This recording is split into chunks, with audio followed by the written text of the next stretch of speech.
This is certainly inspiring, and those of us in the room need to remember that, there are a lot of public lands here in America, and big public lands, but most of it that's properly set aside is out west. I think, I don't know, how many national parks east of the Mississippi do we have of any size? Is it 5? I think it's less than 10, right? It's miserable. We have the Wilderness Forest now. We have the Great Smoky National Park. We have Great Smoky. We have, of course, the Everglades. We have Acadia. But we don't have much in the east. No. And there's a grotesque imbalance, which I might call to your attention. You probably knew it anyway. The biodiversity of the United States is richest east of the Mississippi. It's rich in parts of the West, of course, but it's richest of all east.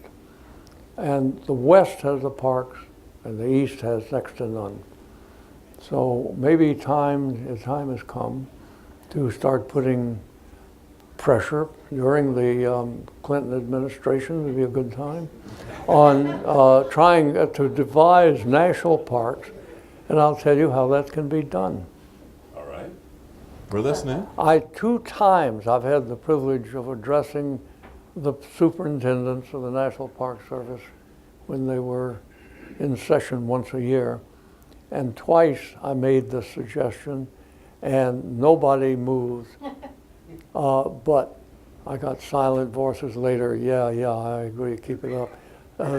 You're not going to fool around with what I have to say, because what I have to say involves the Department of Agriculture as opposed to the Department of Interior. Convert our national forest into national parks. If you did that, you would significantly increase the park area in the United States, and including the East.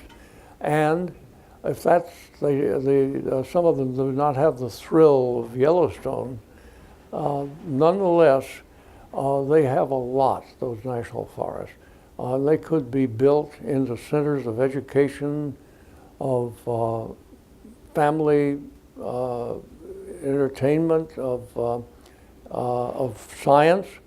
Another trend I hope we'll be seeing in the national park system is making our national parks centers of science and education, and thus their value increased in a way the American public can include. But that's something to think about. You might feel that's not politically possible. I wouldn't agree, but there's a vast amount of land, all of it constantly under siege in a national park system. There's no reason on earth why that can't be national park territory, greatly increasing the amount. I have to say amen. I'm just back from Alaska at the Tongass National Forest, which is 40% of our national forests. It has temperate rainforest there. It's one of the rarest biomes on the planet, right? There's 17 million acres there, but there's only about 5 million acres of really interesting old growth. And right now, the state of Alaska has gotten a bill through the House that will give them 2 million of what's left there.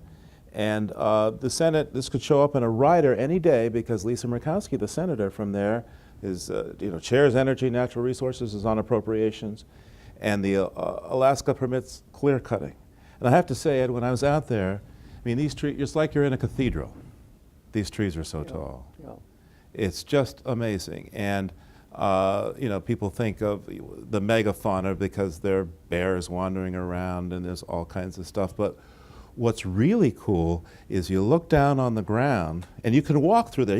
You know a cut-over forest because it's all crowded with everything. Yeah. If it's old growth, there's plenty of room to make your way. Yeah.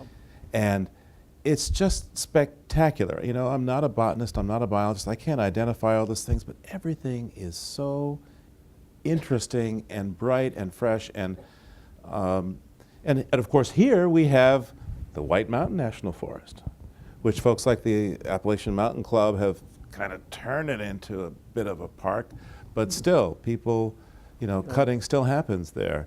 And the Tongass in Alaska is a carbon sink, So Jamie talked about using public lands, not extracting the carbon out of them, in the form of fossil fuel, but that's a particular place that actually sequesters carbon in all that old growth, in the trees and much more in the soil.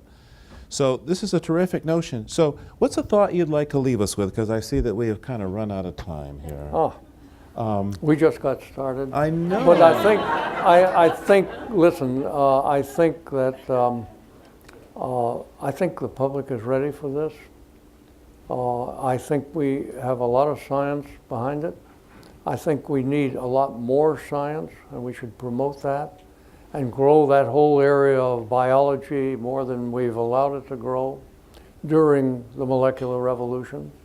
I'm not complaining about it. It's just we now need to lead biodiversity and the living environment, start putting it up front in terms of the work in order to identify the places that we can save and what we'll be saving.